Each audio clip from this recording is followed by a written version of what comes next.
Est-ce que nous pouvons saluer notre voisin et lui dire que Jésus t'aime? Alléluia. Amen. Jésus nous aime réellement, bien-aimés. Tel que tu es là, tu es l'image de Christ. Tu es vraiment l'image de Christ. C'est pourquoi le sourire ne doit jamais quitter ton visage, quels que soient les problèmes. Parce que c'est un cadeau que Dieu te donne. Ton sourire ne vient pas de la bonne nouvelle que tu as appris ce matin. Non, ça vient de Dieu lui-même. Il veille sur ça. Il veille pour que tu aies toujours le sourire. Alléluia. Que Dieu soit loué. C'est une grâce bien-aimée de nous retrouver ce matin en ces lieux. Certes, nous sommes moins nombreux que d'habitude, mais Dieu ne compte pas toujours les nombres. Ce qui compte, c'est la disponibilité des cœurs. Alléluia. Il sait pourquoi tu es là, ce n'est pas un fait de hasard. Il sait et il a quelque chose pour nous. Nous allons rapidement prendre nos Bibles et lire dans Psaume 23, 1 à 6. Le psaume de David, chapitre 23, versets 1 à 6.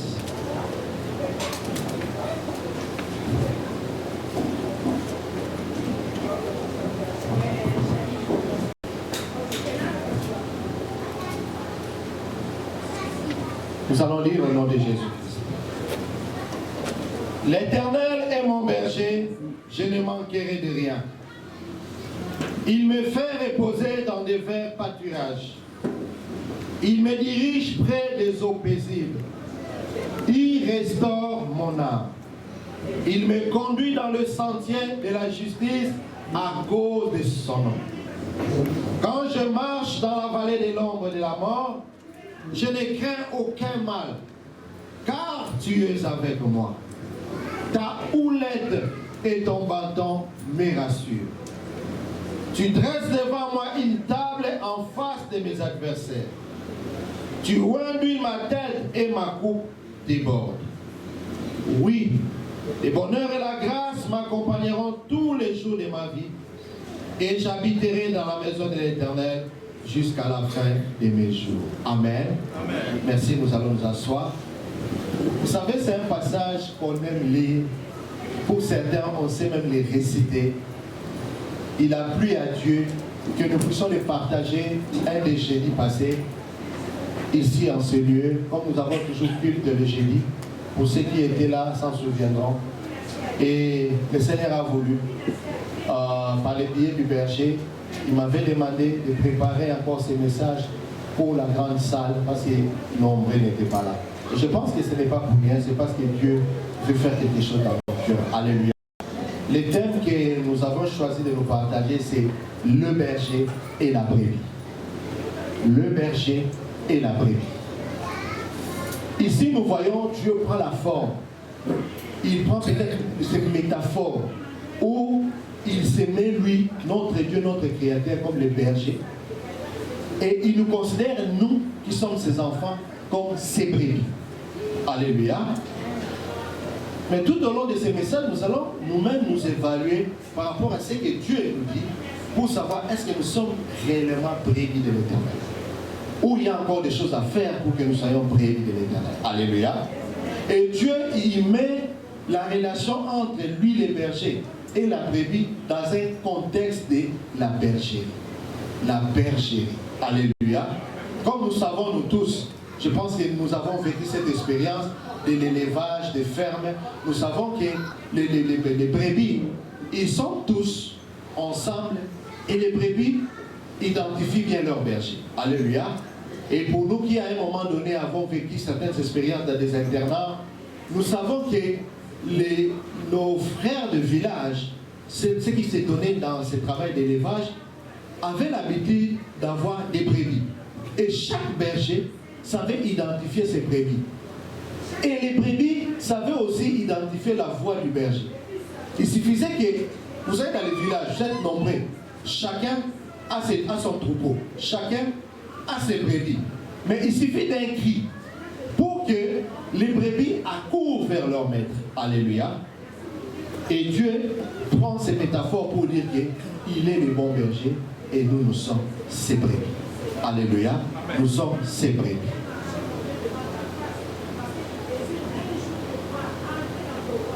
Dans Jean 10, 11, nous voyons Jésus-Christ qui complète, il dit, moi, je suis le bon berger.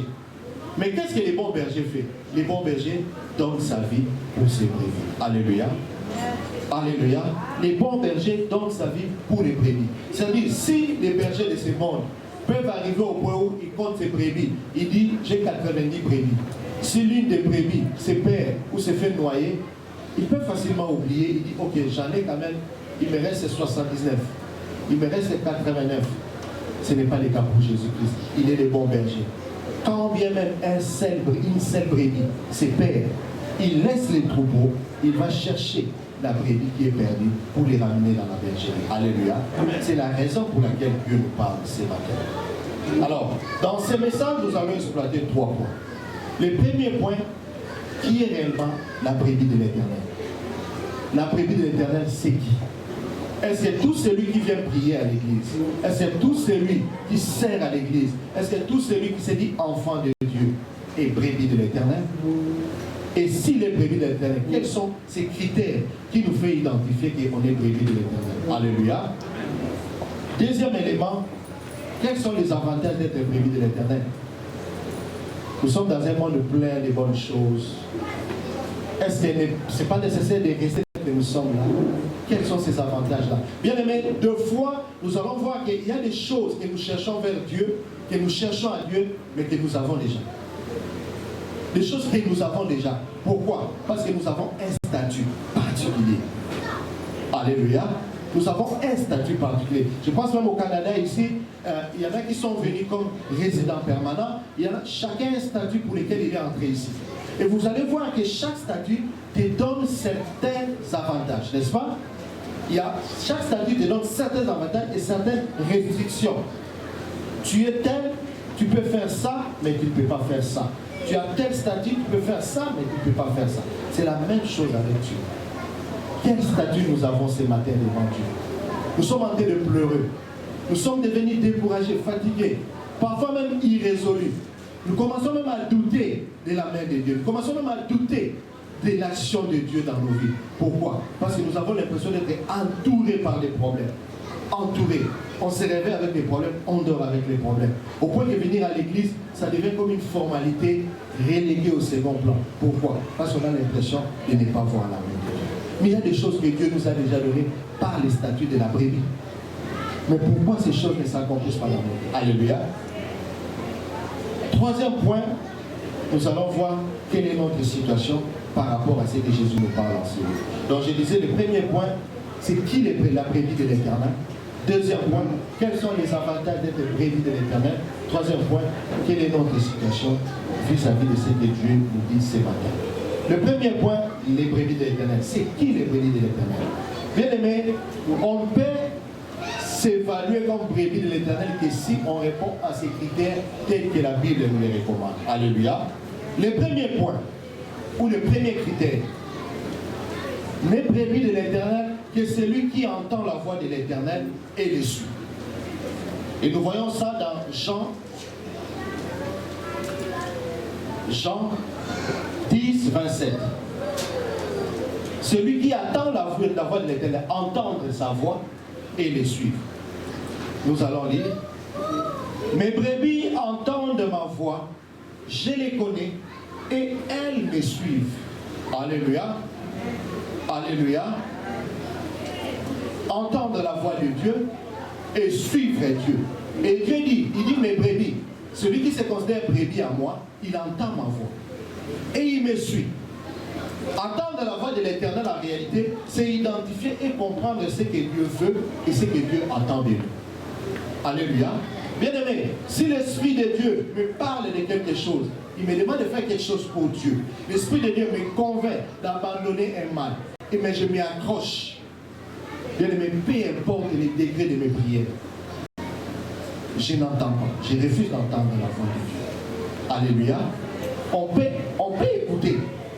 Mais ici, entendre ici, c'est aller au niveau de discerner la volonté de Dieu, discerner la voix de Dieu, comprendre qu'est-ce que Dieu attend de nous. Vous savez, Samuel, trop jeune. Samuel, c'est quelqu'un que sa maman a consacré. Déjà dans le ventre de sa maman, Samuel a été consacré par la prière. Maman Anna dit, Seigneur, si tu me donnes un fils parce qu'elle était stérile, ce fils, je vais le donner à toi. Et là, on aurait sa promesse. Trop jeune, il a amené Samuel au temple. Et Samuel a grandi au pied du sacrificateur, auprès du prêtre dans le temple. Alléluia. Mais un jour, Dieu a jugé bon d'appeler Samuel par son nom pour lui donner la mission. Ce n'était plus la promesse entre la maman et Dieu, mais c'était maintenant Samuel et Dieu. Mais Samuel ne connaissait pas encore Dieu. Il ne savait pas qu'il y avait un Dieu qui parlait du haut des cieux. Dieu appelle Samuel par son nom. Samuel. Et chaque fois que Dieu appelait Samuel, Samuel avait tendance à aller chez le prêtre pour dire, tu m'as appelé. Et le prêtre s'est réveillé pour dire, non, non, Samuel, je ne t'ai pas appelé, va te coucher. Jusqu'à un moment donné, le prêtre a compris, non, il y a quelque chose qui se passe. Par l'expérience, il dit, cette fois-ci, si tu attends le nom t'appeler, tu diras, mais voici Seigneur. Et tout est parti par là. Alléluia. Cela veut dire que nous devons être en mesure d'identifier la voix de l'Éternel. Bien aimé, qu'est-ce que le Seigneur ne cesse de nous dire dans nos cœurs? Pour son œuvre, pour notre épanouissement spirituel, ou encore pour notre vie de tous les jours. Dieu parle. Il parle d'une façon ou d'une autre. Des fois, nous avons la dit, ma conscience me dit. Mais dans cette conscience-là, c'est la douce voix de Dieu qui nous parle. Alléluia. Celui qui entend la voix de l'Éternel et le suit. Comme nous l'avons lu dans Jean 27, Jean 10, 27. Suivre Jésus, cela veut dire faire exactement ce qu'il nous demande de faire. C'est obéir à ses directives, quels que soient les prix à payer. Ça veut dire quoi? Tu entends la voix de Dieu. Vous savez, il y a une image qui me vient, juste pour rire un peu. C'est fantastique la foi des jeunes gens. Vous voyez les enfants là, les ados qui grandissent un peu là, quand ils sont dans le Seigneur, ils sont capables de beaucoup de choses, peut-être plus que nous les adultes. Je me souviens quand on était trop jeunes vraiment, après avoir expérimenté les choses de Dieu, on reçoit le baptême du Saint-Esprit, tu apprends qu'il faut te débarrasser de tout ce qui n'est pas de Dieu en toi. Cela veut dire que même si au collège tu avais une copine ou une amie, tu devais t'en débarrasser. Parce que Dieu n'est pas d'accord avec ça.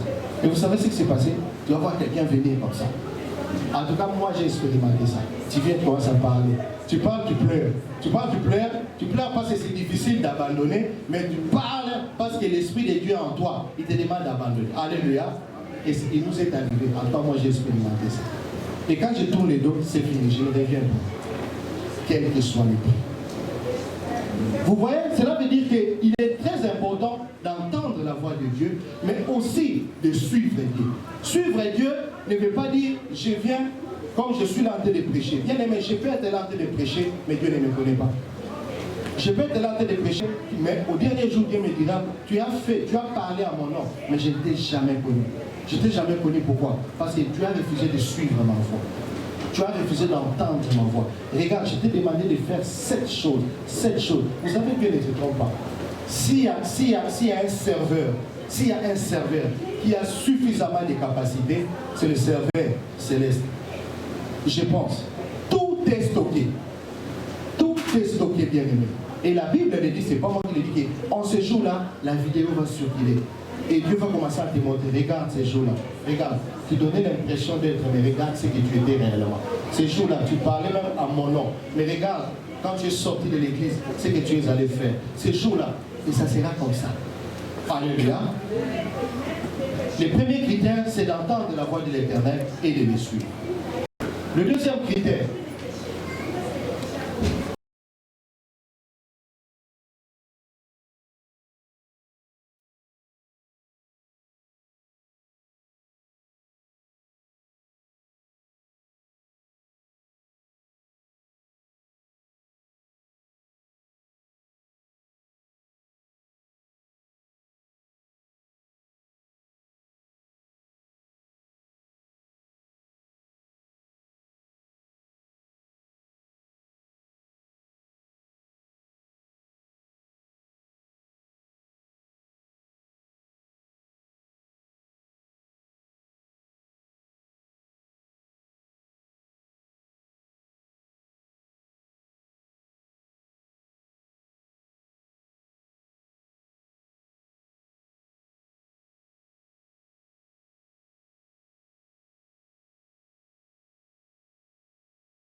Vous respectez quelqu'un parce qu'il est là, mais vous ne l'honorez pas. L'honneur, c'est un respect absolu. Que la personne soit là, qu'il ne soit pas là, vous restez sur vos gardes. Parce que vous pensez que c'est lui, là, il mérite ce que vous êtes et ce que vous faites. Alléluia. Et la Bible dit ici, dans Matthieu 15, 8, celui qui honore Dieu de cœur et de lèvres, c'est celui-là. C'est celui-là qui est brebis de l'Éternel. Alléluia. Matthieu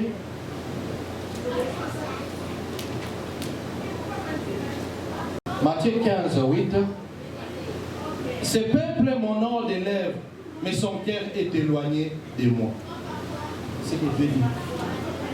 Il regarde les pharisiens, il dit, ce peuple ne m'honore que des lèvres. C'est-à-dire, quand on entre à l'église, là, tout est tout chaud, tout flamme. Parce que tout le monde adore, tout le monde élève Jésus. Mais est-ce que cette élévation vient du cœur? Est-ce que nos cœurs sont dédiés à Dieu? Ou nous avons un cœur qui est partagé? Partagé entre nos intérêts à nous en tant qu'humains et Dieu qui nous demande des choses que nous n'arrivons pas à accomplir. Alléluia. Amen. Faisons un effort pour honorer notre Dieu bien-aimé. Troisième critère, c'est celui qui aime Dieu. N'est brebis de l'Éternel que celui qui aime Dieu. Nous allons lire dans Jean 14, 24.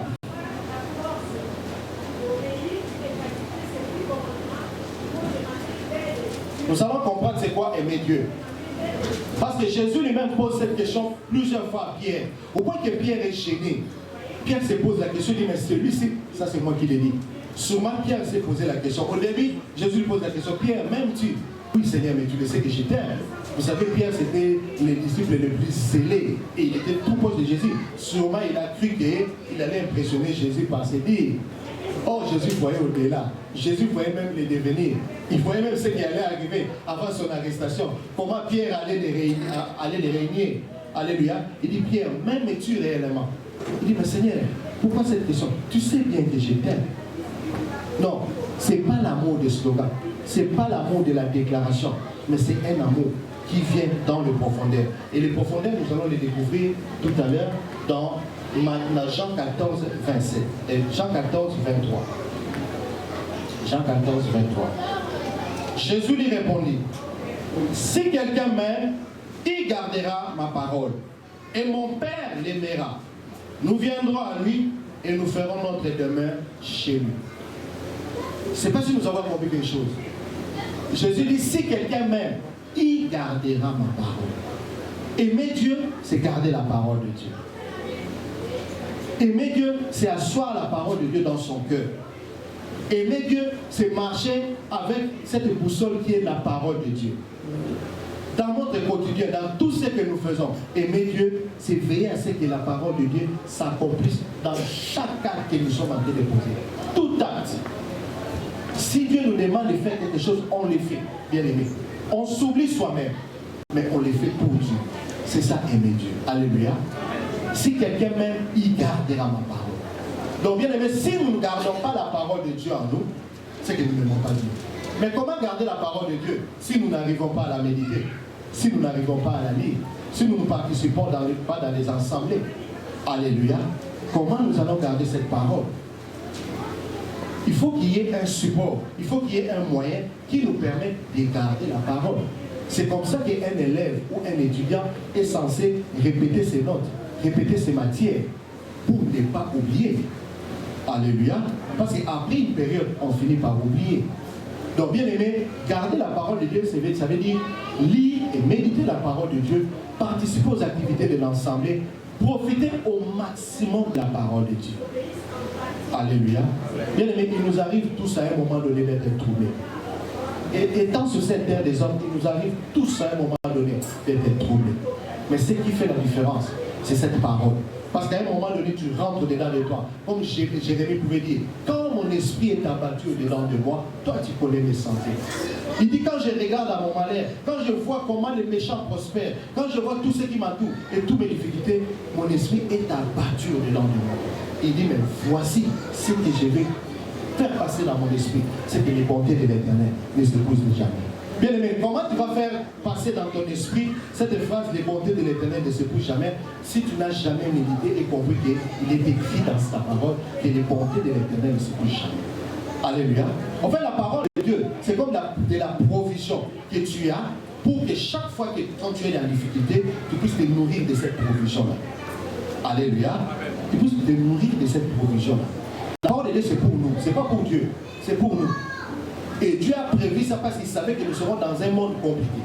Nous serons dans un monde difficile. Nous serons dans un monde à problème. D'où il faut que nous puissions garder cette parole. Alléluia. Donc si nous aimons Dieu, nous devons garder sa parole. Notre critère, n'est brebis de l'Éternel, que c'est lui qui renonce à lui-même, qui se charge de sa croix chaque jour. Alléluia. Alléluia. Bien aimé, est-ce que vous pensez vraiment que c'est facile? Tous ces gens de la Bible là, tous ces prophètes que Dieu a appelés au ministère, c'est ceux-là que Dieu a confié une mission. Vous pensez que c'était facile pour eux de prendre la croix? Parce que la croix, c'est quoi? C'est faire ce que Dieu te demande de faire. Vous pensez que c'était facile? C'était pas facile. C'était pas facile. Tous ces pierres-là, les Paul, c'était des grandes personnes. Pierre, c'était l'expert en pêche. Vous savez, la pêche, c'est une richesse. Et Paul, c'était l'expérimenté. Je pense qu'il ne manquait de rien, ces Paul-là. Alléluia. Mais, en suivant Jésus, ils sont arrivés dans des situations où ils étaient là. Jésus demande combien nous avons dans la caisse. Maître, il n'y a presque rien. Mais on a un garçon ici, là, dans la foule. Alléluia. Qui a 5 pains et 2 poissons. Il est arrivé. Cela veut dire que suivre Jésus, porter sa croix, ça ne sera jamais chose facile. Ça ne sera jamais chose facile. Mais à ça, c'est à cela que Dieu nous appelle. Pourquoi Dieu nous appelle à cela?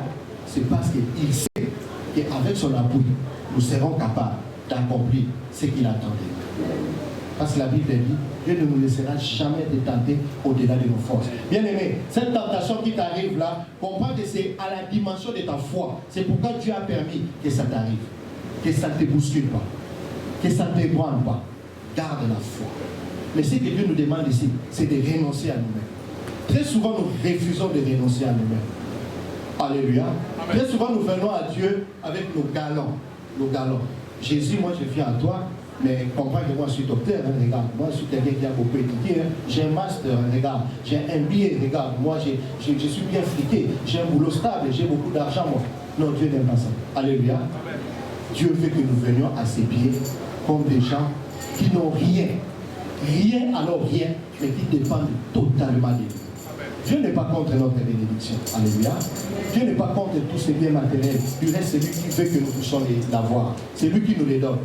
Mais ce qu'il attend de nous, c'est que nous ne dépendions pas de ces choses-là, mais que nous dépendions de lui. Quelqu'un qui renonce à lui-même, c'est quelqu'un qui comprend que rien d'autre ne peut prendre la place de Jésus. C'est cette personne-là qui a compris. C'est ça, renoncer à lui-même. Renoncer ne veut pas dire se faire pauvre par la force, rester dehors sous le froid. Non, non, non, non, non. Ou passer des nuits ici à l'église. Non. Renoncer, c'est comprendre que tout ce qu'on est, c'est Dieu. Et s'accrocher à ces dieux-là.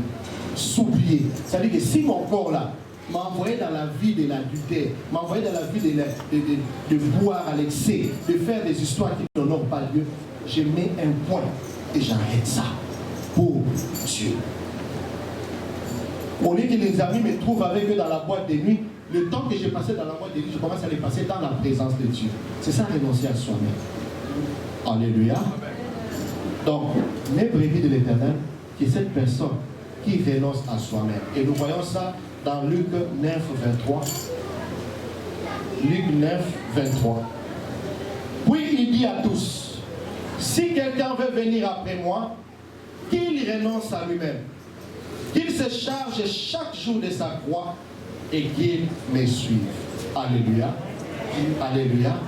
Bien aimé, tous ceux qui ont jamais, quand Papa Stani, des fois, modère du haut de cette chair la semaine, il dit, bien aimé, essayons d'impressionner Dieu. Oui, il y a moyen d'impressionner Dieu. Il y a des gens qui ont impressionné Dieu dans la Bible et qui ont vu sa main. Bien aimé, l'unique façon et la bonne façon d'impressionner Dieu, c'est de renoncer à soi-même. C'est de porter sa croix. Oui, il y a l'hiver, il y a le froid. Mais Dieu te voit, il voit ta détermination. Combien fatigué tu viens de ton travail, au lieu peut-être de te reposer, de t'installer sur les canapés, YouTube, réseaux sociaux. Non, tu dis non, je vais à l'église. Vous savez, quand nous venons prier le jeudi ici, c'est terrible, hein? Nous prenons n'importe quelle position. Il y a même des gens qui se rallongent sur le banc, sous les chaises. Tu vois celui-là, tu dis voilà, c'est ça ce que Dieu aime. Ça dit physiquement, il n'a plus la force, mais son âme est en communion avec Dieu. C'est ça, renoncer à soi-même. C'est traiter durement son corps. C'est traiter durement son corps contre les passions de la chair. Parce que les passions de la chair sont contraires à l'esprit. Alléluia. Et nous avons lu ici, il dit, c'est celui qui renonce à lui-même et qui porte sa croix chaque jour et suit Jésus. C'est ça, être brebis de l'Éternel. L'autre critère, c'est celui qui accepte de se perdre sa vie à cause de Jésus. Juste après le 24, le verset 24. Luc 9, 24. C'est celui qui accepte de perdre sa vie à cause de Jésus. Ici, perdre sa vie ne veut pas dire se faire pendre. Non. Nous avons la grâce de prier Dieu dans des pays où tout est sérieux, tout est calme, où il nous est permis de prier. Mais il y a des coins où les gens n'arrivent même pas à prier. Les gens prient en cachette parce qu'il est interdit. Alléluia. Mais donner sa vie pour Christ ici, ça veut dire, nous allons lire, car celui qui voudra sauver sa vie la perdra. Mais celui qui la perdra à cause de moi, la sauvera. Perdre sa vie à cause de Christ, c'est quoi? C'est comme à un moment donné, les jeunes, comment dire, les jeunes talents se moquaient de nous les jeunes chrétiens, pour dire, ah, vous là, vous avez vraiment dépassé votre temps. Comment vous pouvez vous comporter comme des vieux comme ça? Parce qu'ils pensent que c'est seulement des vieux qui aillent prier, qui vont prier. Vous voyez, ils se moquent de nous, ils disent, oh, vous là, allez avec vos histoires d'église là, allez avec vos histoires de prier.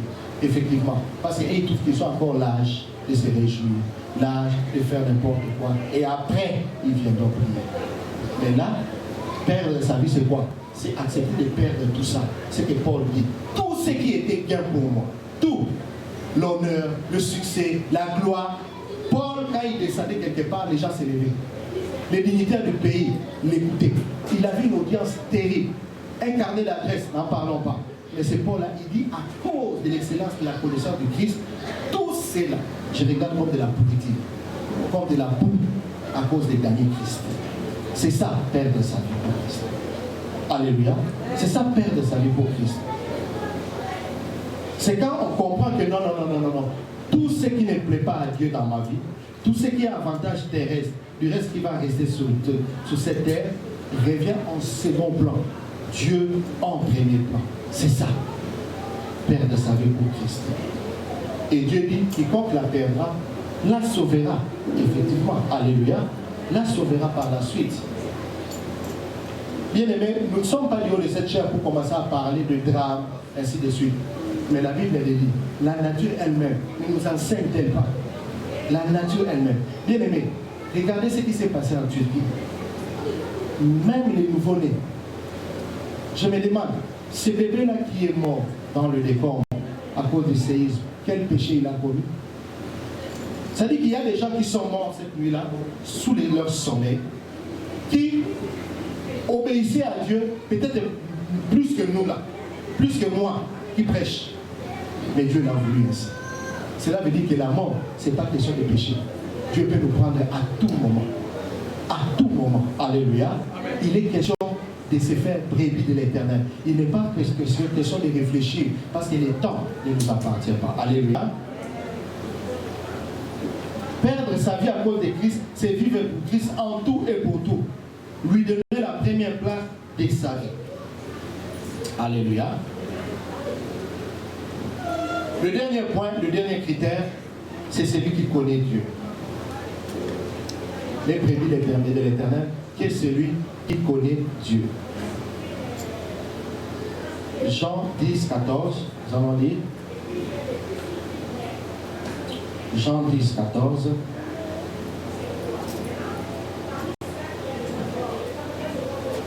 Excusez-moi. Jean 10, 14. Nous lisons au nom de Jésus-Christ. Je connais mes brebis et elles me connaissent.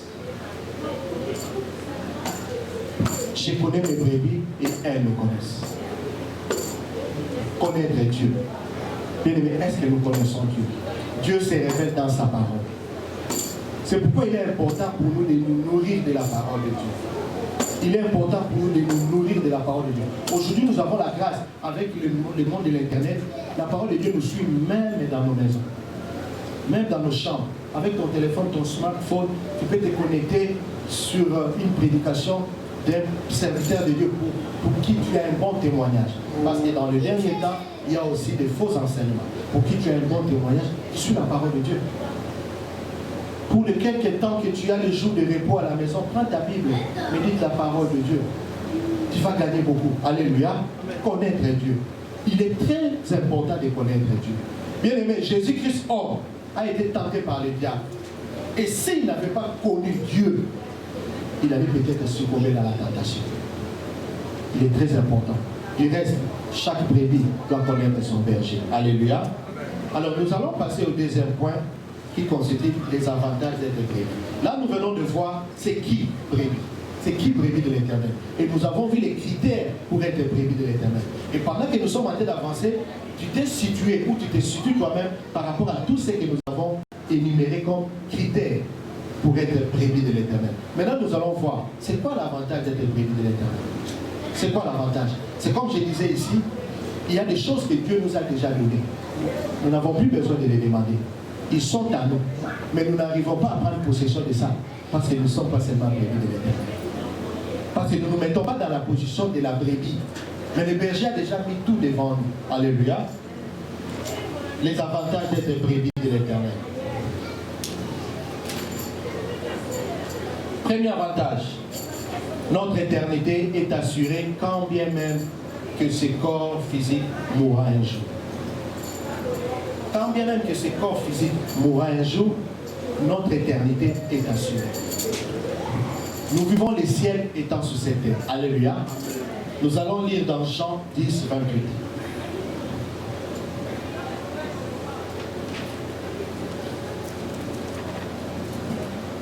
Ça, c'est Jésus qui parle. Jean 10, 28, il dit « Je leur donne la vie éternelle et elles ne périront jamais. Et personne ne les ravira de ma main. » Alléluia.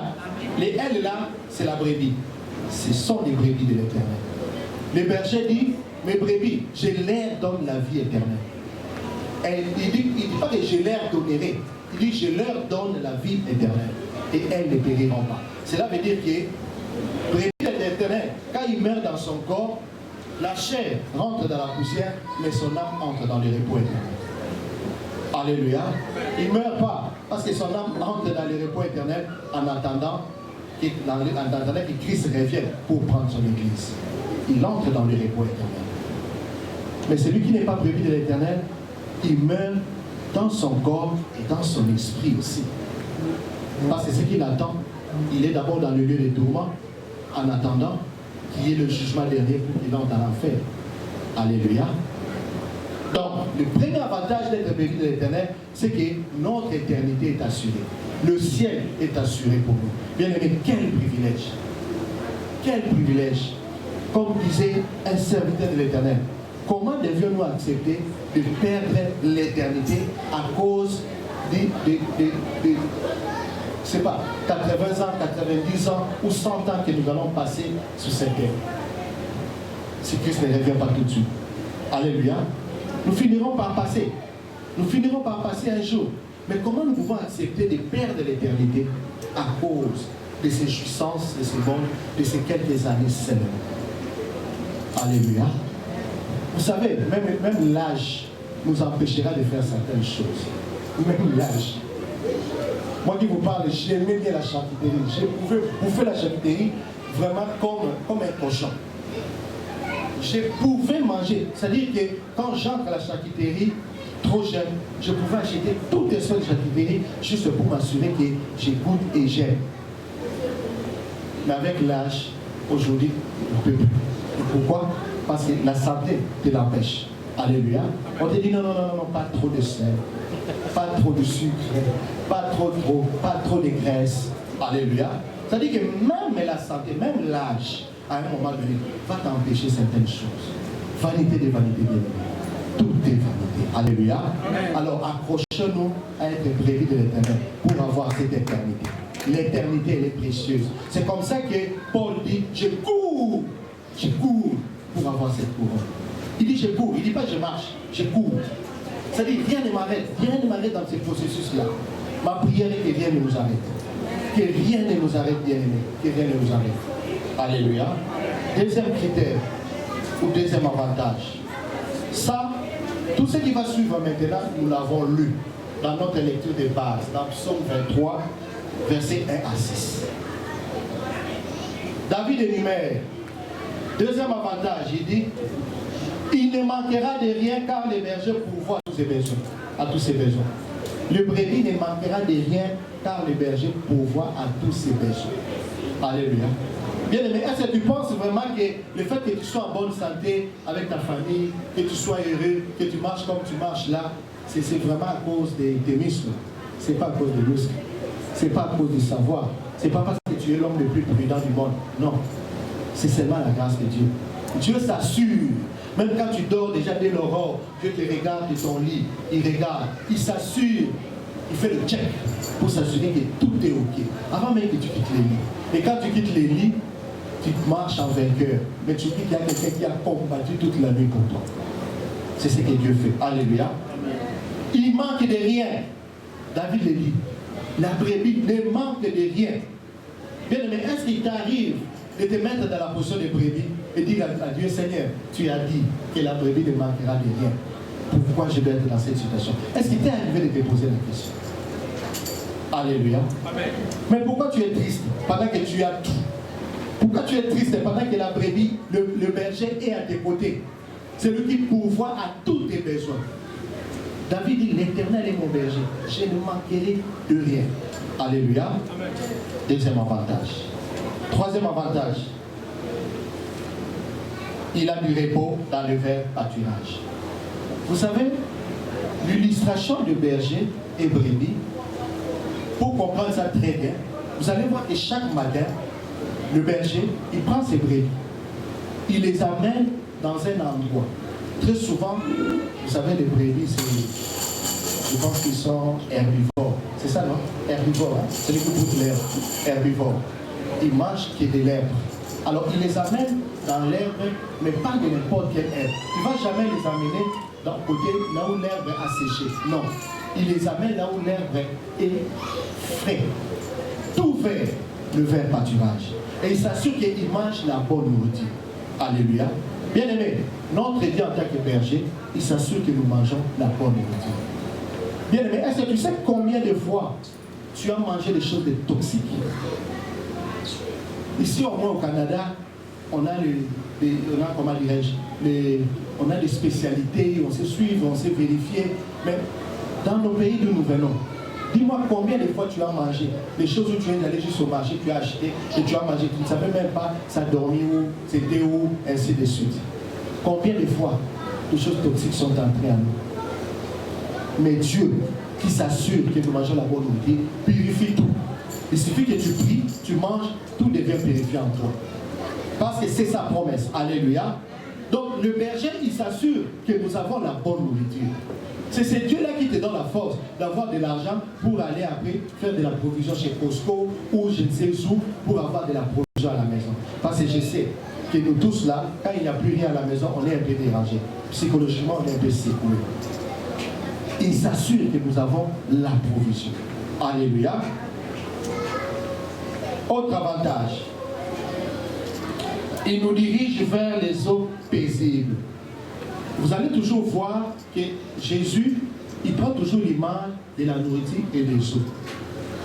Parce que l'eau, ça représente aussi la vie. Je pense que les médecins, il y a beaucoup de nos bien-aimés qui sont du domaine ici, ils nous diront que quelqu'un qui ne boit pas de l'eau après un moment, ça peut entamer sa santé et vraiment les mettre dans un état de mort parce que ça va attaquer tous les organes vitaux. Le fait seulement de manquer de l'eau dans son corps. Alléluia. Amen. Et nous voyons ici, David il dit le berger amène la brebis vers les eaux paisibles. Pas là où il y a la turbulence. Alléluia. Parce que la turbulence de l'eau, le torrent, ça peut emporter la brebis. Mais là où tout est calme, tout est calme. Et vous savez, c'est ce qui se fait réellement dans la vie. Le berger, il va se mettre au loin, il pousse les brebis, il les met, il s'assure que tous ils sont là en train de boire de l'eau. Et lui, il est derrière, il regarde ses brebis avec un bâton pour s'assurer que tout est OK. Dès qu'il voit un animal dangereux s'approcher, il attaque l'animal pour protéger les brebis. Alléluia. Amen. Quel privilège, bien-aimé. L'autre avantage, les brebis de l'Éternel, son âme est restaurée par l'Éternel. L'Éternel restaure notre âme. Vous savez, il y a deux choses qui se passent dans la vie de quelqu'un. Quand on est enfant de Dieu, on est tenté. Il y a la tentation traverse notre esprit, nos pensées, et ça descend dans l'âme. Parce que c'est dans l'âme, il y a des désirs, des passions, tout. Ça descend dans l'âme, et dans l'âme, si nous avons Dieu, qu'est-ce qui arrive? On est nourri par la parole de Dieu. L'âme est restaurée. L'âme qui a été affectée peut-être par l'inquiétude à cause de ce qu'on a pensé est maintenant affectée par la parole de Dieu qui habite en nous. Parce que nous sommes enfants de Dieu, nous sommes brebis de l'Éternel. Et l'âme se relève. C'est comme ça que tu vois, à un moment tu es triste, à un moment tu dis non, je vais prier. Tu pries et tu te relèves. Et tu vis comme normalement, tout va bien. Tu souris à tout le monde, tu ne te plains pas. Parce que tu as été nourri par la parole. Ton âme a été restaurée par la parole de Dieu. Mais ce qui arrive quand quelqu'un ne connaît pas Dieu, c'est quoi? Dès que ces pensées arrivent là, c'est des inquiétudes. C'est des inquiétudes, c'est le stress.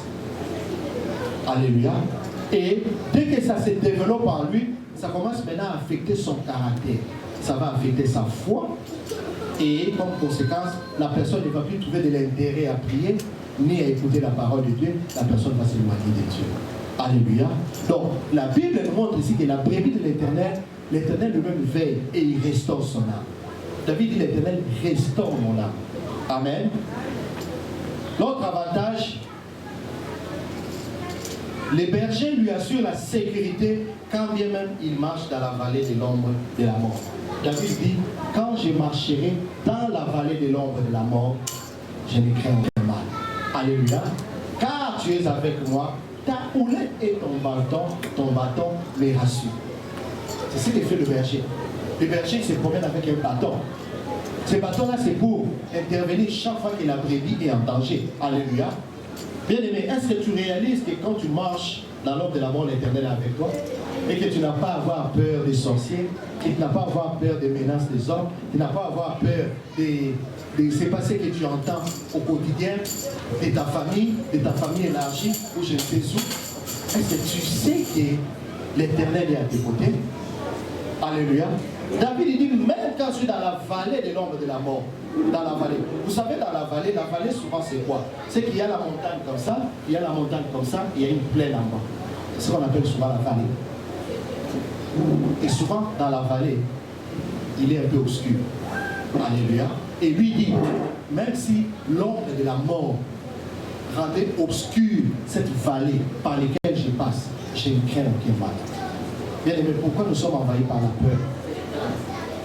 Peut-être parce que nous ne sommes pas sûrs d'être brebis de l'Éternel. Parce que si nous sommes brebis de l'Éternel, la peur n'a pas de place à nous. Alléluia. Parce que l'Éternel est là. L'Éternel est avec nous. Amen. Ça, c'est notre avantage.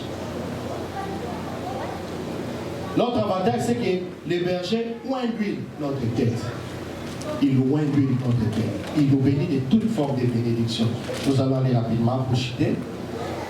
Et il ajoute, il dit, le bonheur et la grâce accompagneront la brebis tous les jours de sa vie. Le bonheur et la grâce. Alléluia. Tu n'as jamais compris, ou les gens n'ont jamais compris, pourquoi les choses, quand bien même c'est difficile, ça finit par marcher chez toi. Non, bien aimé, tout a été déjà dit, t'a été donné. Il te suffit de te mettre dans la position des brebis et tu as ça. Les bonheurs et la grâce t'accompagneront. Dieu ne nous demande pas de demander le bonheur, il ne nous demande pas de demander la grâce. Il dit pour sa brebis, les bonheurs et la grâce nous accompagneront. Alléluia. Donc si nous voulons vivre les bonheurs de Dieu sous toutes ses formes, c'est de s'assurer que nous sommes brebis de l'Éternel. Alléluia. Et le dernier avantage, la brebis de l'Éternel habite dans la maison de l'Éternel tous les jours de sa vie jusqu'à la fin de ses jours. Alléluia. Dans la maison de l'Éternel. La maison de l'Éternel ne veut pas dire venir déloger, déménager, venir habiter ici à l'église. Alléluia. Non, non. La maison de l'Éternel, ça veut dire vivre la présence de Dieu constamment dans sa vie. C'est-à-dire le frère que vous voyez en train de prêcher ce matin, il restera le même quand vous le voyez dans un coin qui n'a rien à voir avec l'église. Il restera le même quand vous le voyez au milieu des amis à la cité. Il restera le même quand vous le voyez au travail avec les collègues de service. Pourquoi? Parce que la présence de Dieu est continuellement devant nous. Bien aimé, Dieu avait voulu et Dieu a fait d'Abraham son ami. Il a promis à Abraham un fils. Dieu savait qu'Abraham en avait vraiment besoin. Mais un jour, il vient devant Abraham. Il dit, Abraham, marche devant ma face et sois intègre. Alléluia. Je sais que tu as un problème. Tu attends un fils qui ne vient pas. Aujourd'hui, tu as 90 ans. Je comprends. Je t'avais promis. Je n'ai pas oublié. Ce que je te demande, c'est de marcher devant ma face et d'être intègre. C'est ça, habiter dans la maison de l'Éternel. Habiter dans la maison de l'Éternel, c'est demeurer intègre devant Dieu. Quelles que soient les situations, quelles que soient les circonstances. Alléluia. Demeurer intègre. On t'amène une opportunité, tu penses que cette opportunité va te produire beaucoup d'argent, mais si tu es sûr et certain que cette opportunité ne répond pas à la volonté de Dieu, l'ennemi ne le fais pas. C'est ça, habiter dans la maison de l'Éternel. Alléluia. Bien aimé, pour chuter, le troisième point et le dernier, c'est quoi notre situation ce matin? Si Dieu nous parle, c'est parce qu'il veut vraiment que nous ne puissions pas rater l'éternité. Si Dieu nous parle, parce qu'il veut que nous puissions vivre le plein bonheur que lui a prévu pour nous, comme brebis. Dieu ne nous attend pas dehors. Du reste, ces messages, c'est comme Dieu lui-même qui est venu nous chercher, nous ces brebis.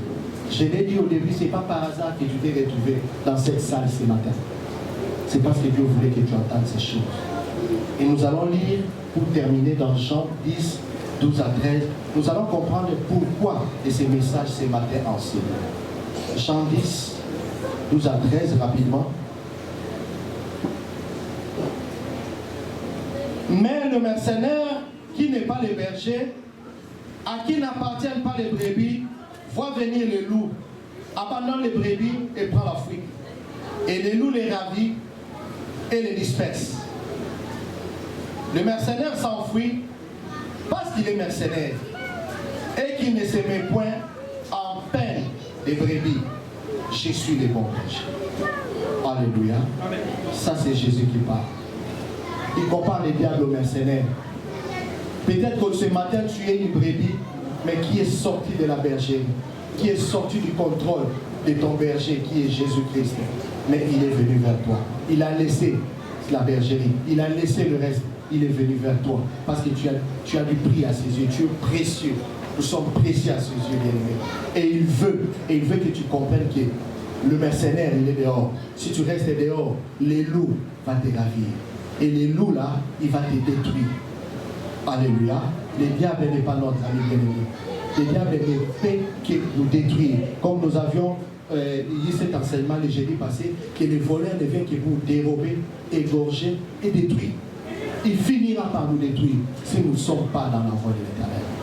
Bien-aimés, sommes-nous brebis de l'Éternel ce matin? Si nous ne sommes pas, si nous pensons qu'il y a des réglages à faire par rapport à tous les critères que nous avons eu ce matin, le temps nous est donné de prier Dieu. C'est pourquoi il a envoyé cette parole. Il dit, Seigneur, j'ai écouté ta parole. J'ai besoin de toi. Aide-moi dans tel domaine pour que je devienne réellement ta brebis. Mais si tu penses que tu es dedans, demande à Dieu de te donner la force. De ne pas te retrouver en dehors de la bergerie, mais de demeurer dans la bergerie, là où les bergers fait. Alléluia. Pour que les loups ne puissent pas sauter sur toi. Nous allons nous lever, fermer nos yeux. Et pendant que nous sommes en train de prier, bien-aimé, parle à ton Dieu. Cette affaire me concerne, il te concerne. Cette affaire nous concerne nous tous. Il n'y a pas d'exception. Les messages, ce n'est pas pour quelqu'un, c'est pour nous tous. Parce que Dieu nous connaît.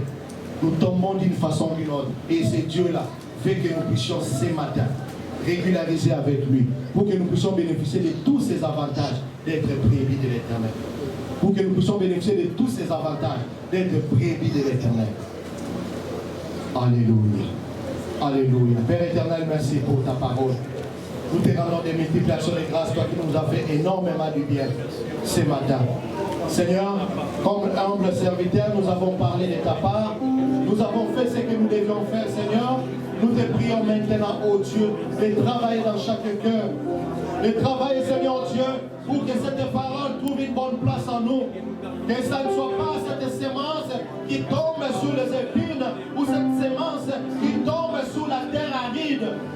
Mais ça soit que cette sémence qui tombe sur la bonne terre, qui produit des fruits. Seigneur, seul nous ne pouvons rien. Nous ne pouvons rien, mais nous avons besoin de toi. Viens nous aider, Seigneur. Je viens prier pour chacun de nous. Viens nous rendre capables, Seigneur Dieu. Viens nous aider. Je prie pour toutes ces personnes qui vont nous suivre en ligne ou encore en différents réseaux sociaux pour que, Seigneur, tu les touches là où ils sont. Pendant qu'ils suivent ces messages, que tu les touches, mon Dieu. Que tu les touches, mon Dieu. Car c'est pour eux aussi que tu as donné ta vie à la croix. Merci, Seigneur. Aide-nous, Seigneur Dieu. Et laisse que toute la gloire te revienne, toi le Dieu qui nous aime. Béni sois-tu le roi des rois. À ton nom Jésus, nous avons ainsi prié.